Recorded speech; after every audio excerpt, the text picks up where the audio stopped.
Hello, everyone, and welcome to the 19th episode of the Dice Society podcast. My name is Kaio, and this is a show about MCDM's Draw Steel TTRPG, where I talk about its development, my playing experience, and first and third-party content being made for the game. It's time for breaking news, folks.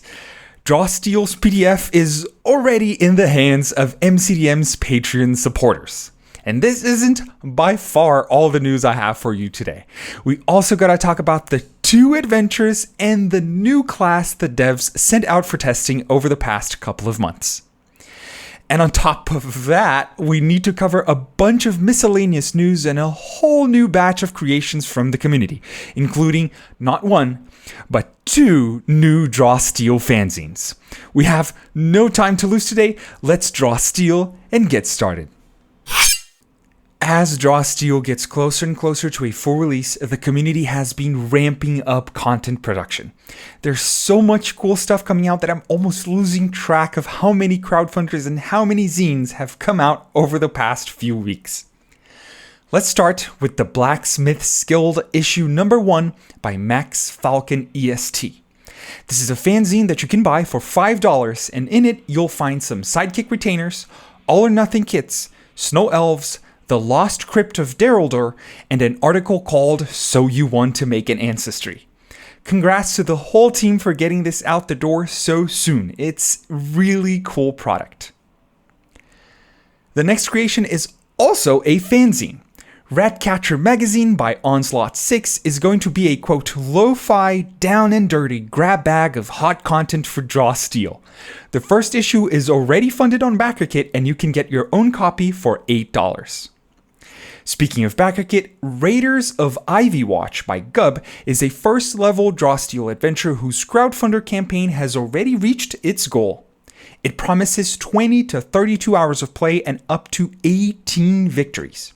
If you're unsure whether you should back this project, Gub has kindly provided a free preview on itch. Another adventure you might be interested in is the revamped version of You Meet in an Ambush by yours truly. This is also a first level adventure, but it's meant to introduce the basics of Draw Steel to new players in a single session. Its ending can be tied to the beginning of Fall of Blackbottom or be used as the starting point for your own campaign. You can get it for free on itch for the next few days, then the price will go up to $3. Our last highlight of the day is Steel Drawer, an online monster creator by Clethro. In it, you can input everything you need for a monster and get a nicely formatted stat block in return. It's completely free, and you don't even need to create an account to use it. This is probably going to become my go-to monster homebrewer for Draw Steel, so make sure to go check it out. Last but not least, let's do a quick round of miscellaneous community creations that caught my eye over the past month. The Cave of Amber Tears by Heart of Arcana is a Norse myth-inspired adventure that's out for playtesting. Renee's Pixel Art Token Monsters by Certified Ajax Puncher is a free set of icons that you can use on your tokens while playing Draw Steel. Power Cards by EZKL22 are MTG-sized cards to help you remember rules and conditions during in-person play. The Vessel by Metalonian is a Warlock-inspired class for Draw Steel coming to BackerKit in July. Class Retainers by Solace is a pay-what-you-want collection of retainers for each possible subclass. And finally, The Flockle by Curtis Bowling is an owl person ancestry that you can get for free. Make sure to check out this episode's description for links to every single community creation mentioned here. Now grab a glass of water and come with me to the news segment. Today's miscellaneous news are a little longer than usual. This is partly due to the fact that I was extra busy for the past 5 weeks and couldn't release an episode earlier, but it's mostly because MCDM has been very busy too. The first thing we gotta get out of the way is that Draw Steel has a target release date for the PDFs, July 17th. This is not a drill, the books are coming soon. It's not set in stone, of course. Many things could still go wrong, but the team believes that backers will be getting their copies by then. While the backers anxiously wait for their final copies, the Patreon supporters got a trove of new content. Besides the laid out release candidate, and more on that on the next segment, we got the playtest versions of an adventure and a class. Before we get to those, though, let me quickly talk about the Delian Tomb. The playtest for this adventure was released all the way back in April, but I barely talked about it because the last episode was the interview with James Introcaso. So, in as few words as possible, the Delian Tomb is going to be Draw Steel's starter adventure. It is meant for people who know absolutely nothing about the game, so the plan is to have it literally guide you through the first few encounters, explaining where to place the minis on the map, what the monsters are able to do, that kind of stuff. It will even come with tutorial pre-gens that start off with only a few abilities and gain the rest of their features as they progress through the first 4 encounters. If the name seems familiar to you, that's because the adventure is based on the short dungeon from Matt Colville's now famous Your First Adventure video. But the new Delian Tomb is a much more complete adventure than its namesake. For starters, the tomb is now much larger, featuring 2 floors besides the original. On top of that, the nearby village of Broadhurst has been fleshed out and now contains plenty of quest locations that the heroes can explore while they're not delving deeper into the dungeon. And finally, in true Draw Steel fashion, the adventure now culminates in an epic face-off against Queen Barknot's goblins in a ruined castle. So, the goal here seems to be onboarding new players with a familiar setup that you might find in any D20 fantasy adventure, but ramp up the tension and the heroics to showcase the true potential of Draw Steel. If this seems like a cool premise to you, I'm sad to report we still have no information as to when and how this starter set is coming out. From my own experience of playing 4 sessions of the adventure, though, it is going to be worth the wait. Okay, that's it for the Delian Tomb, but we still have another adventure to talk about. MCDM is currently working on 6 adventures to be released and or crowdfunded over the next 6 months.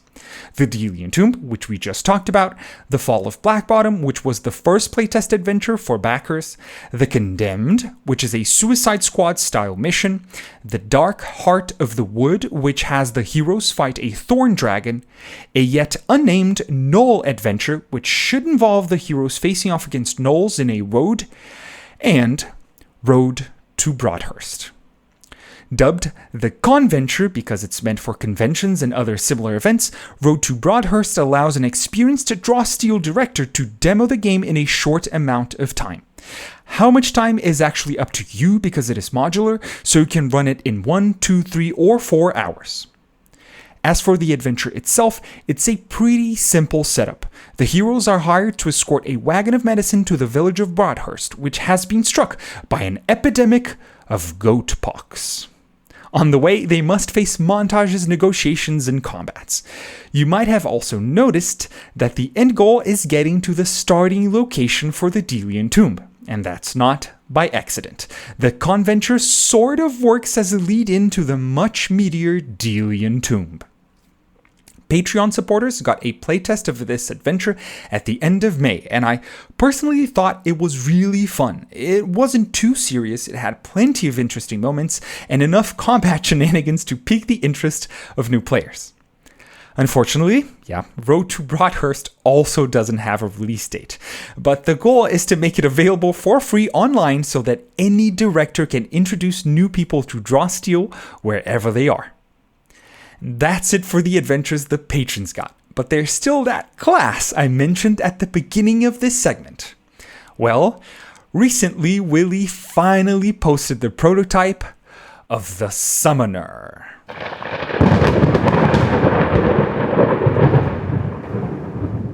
The Summoner is going to be Draw Steel's Necromancer class.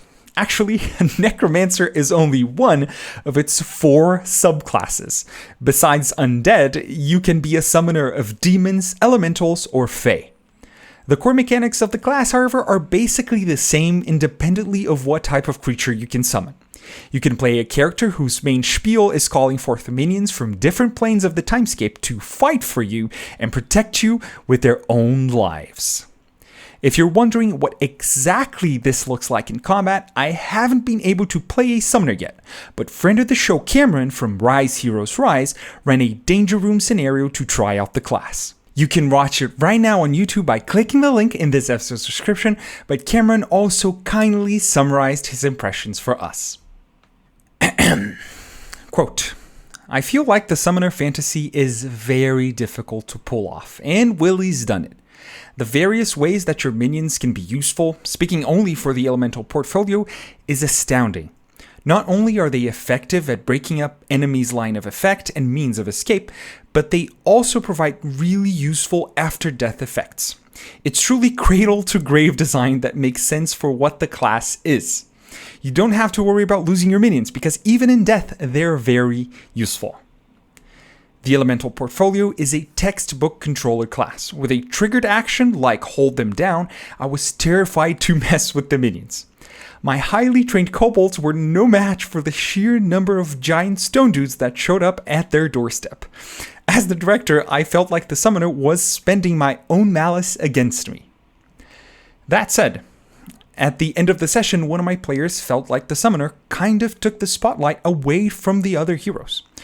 That could have been because of the nature of the playtest and what video we were making, though. He felt that between all the shenanigans that the summoner could do on their turn and through triggered actions, the rest of the party were sidelined.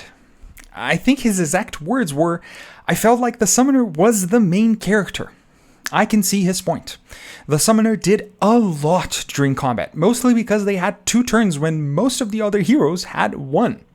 But the mathed correctly, they weren't out-damaging the other heroes, but their control over the battlefield was difficult at times for the rest of the party to work around. In the middle of combat, I kept thinking I really only needed 4 heroes if there's a summoner here, which might speak to how I build encounters in the future. If I could do it again, I'd design an encounter without so many bottlenecks and have different objectives that spread out the party. But whenever I'm done running an encounter, I always think of ways I should have run it. Overall, I really enjoyed my limited time with the class. It felt cool to see that Necromancer fantasy play out in real time. The opportunities for homebrew are also nearly limitless. I know Renee was already thinking about an ooze subclass. Although it might overshadow some heroes, I think the encounter was unintentionally tailor-made for summoner dominance. A draw steel class means being heroic as hell. To me, the designers accomplished that really well. End quote. So, these were his thoughts. If you're an MCDM patron who's tried the summoner, please leave a comment with your impressions. I'm really interested to see if the class steals the spotlight in other combat scenarios as well. Before we move on to the main segment of today, let's just quickly go through a few minor news items. There will probably be a new Dice Funder in August for those who missed the first one. According to Matt, the next class they will be working on after the Summoner and the Beast Heart will likely be the Operator, their mecha class. If everything goes well, the devs are aiming to give patrons a release candidate of the Codex VTT in December. And finally, the Encounters book is starting to get worked on. Matt even mentioned that the puzzle section will be replaced by heroic tests, that is to say, examples of skill tests with specific outcomes and rewards. I know I talked a lot already, but we're not even remotely done, folks. Let's move on to the next segment and, at last, talk about the Patreon release of Draw Steel. Okay, everyone, unedited Caillou here. This is me right after I got the release candidate on Patreon. So this is going to be unedited, unscripted, just my honest thoughts, my first impressions of what we got. I just took a few notes and I want to give you all the straight dope. I don't want to write a script and forget everything I was thinking. So Pardon if I stutter a little bit, if I forget some stuff that I want to say, but yeah, I think this is the best way to give you all my first impressions, okay? So what did patrons get today? This is June 24th, by the way. So what did we get?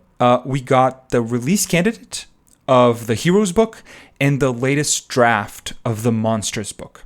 First of all, what is the release candidate? This is the mostly laid out, mostly arted version of the Heroes book. So this is not 100% done. There are still a few art pieces to be put there. There's still some layout to do. James even let us know what's missing.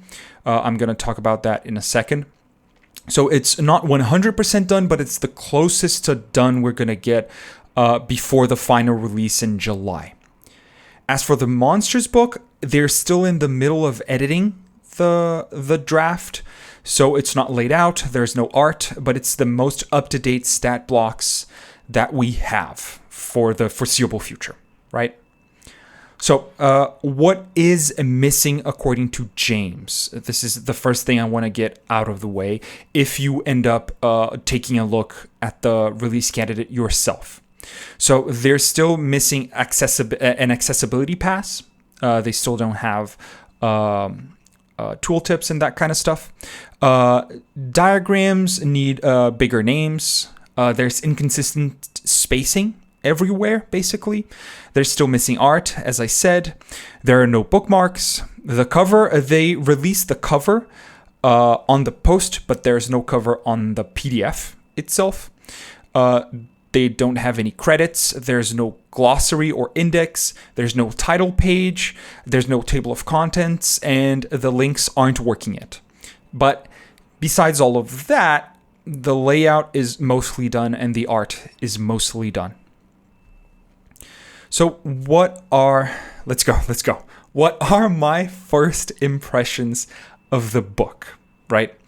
The cover that we got on the post is incredible. It's insane. I know they might still tweak some parts of it, but I love it. I deeply, deeply love that art. It's very heroic. It's very dynamic. And this is a theme in the art, by the way. I really, really like that. So let's about the art. Let's talk about the art. The art is almost 100% incredible.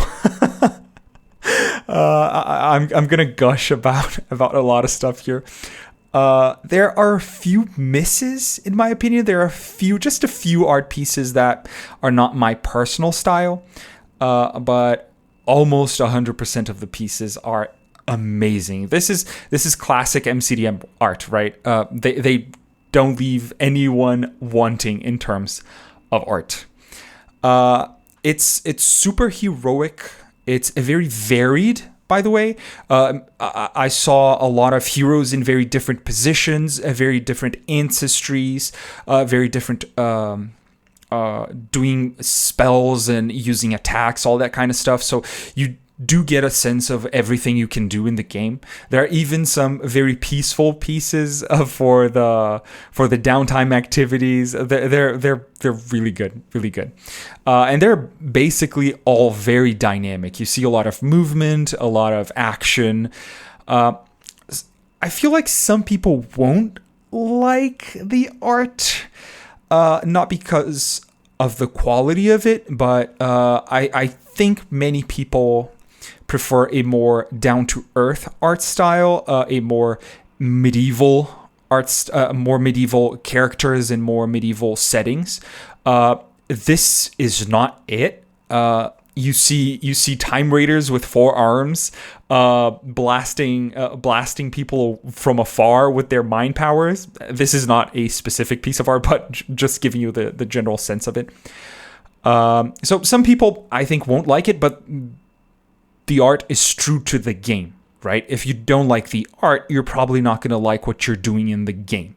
Okay, so yeah, art for me is a huge hit. I love it, and I think most people who are into Draw Steel are going to like it too. Next bullet point I have written down here is the layout. It's a very, very clean, clear, minimalist. This is not your usual heroic fantasy RPG layout. This is very different from like 5th edition D&D. It looks like a manual. As Matt said it on his streams, this was the goal. They wanted to make the book look like a reference manual, to make it easy to read at the table, to find whatever rule you want to find very quickly. And I think they did what they wanted. To me, personally, and this is very personal, I like minimalist, clear, and clean. I'm a big fan. I feel like I needed a little bit more, bit more spice. Because sometimes I really like seeing the art and the text talk to each other. But yeah, this is very minor. This is I think most people are gonna really like this style because it's really easy to read. Except for a few parts, I'm gonna get into that. It's very easy to read. It's very clear on the page. There's no art blocking the text. There's no things making it look like it's a manuscript from medieval Europe, right? It is a manual for a game, and it's supposed to look like a manual for a game. So yeah, I think they hit the goal. This is exactly what they wanted. The parts I didn't find so easy to read are the tables. The font is generally very small on the tables. It's still readable, but in general, the book is very dense. There are a lot of words per page, but this gets really clear on the tables. I think they're a bit too dense, but I don't know. Maybe this is just my eyes getting older. The other part I didn't find so easy to read, and to me personally, this is the biggest miss of the layout, are the ability blocks. I found them to be quite frank. I found them a little cramped, a little hard to parse. There's no colors. There's almost no iconography. You can't easily tell what's an action, what's a maneuver, what's a triggered action just from glancing at it. You really have to read the tags. And yeah, I found them a little hard to tell apart one from the other when they're all together in a page. So to me, the class pages where you just get a lot of ability blocks one after the other, these are the hardest ones to read. I found them just a little cramped. I don't know. I don't know how to express this. What I'm gonna do is, if you're watching this on YouTube, I'm gonna put an example of a page spread that works really well with this style, in my opinion, right? So you're probably seeing right now is just text and images without too much formatting. It's very clean, very clear. I really like that. And now I'm going to switch to an image of like a class page spread, right? With all those ability blocks and text in between them and headers and all that kind of stuff. Yeah, but as I said, it's very personal. People might like it, but this is to me the hardest part to read because you really have to go like line by line, and to me it's not easy to just glance the page and know what you're looking at. But yeah, this is my in my opinion the biggest miss of the layout, but everyone's gonna think something different, right? The next bullet point I have are the diagrams. I think they're great.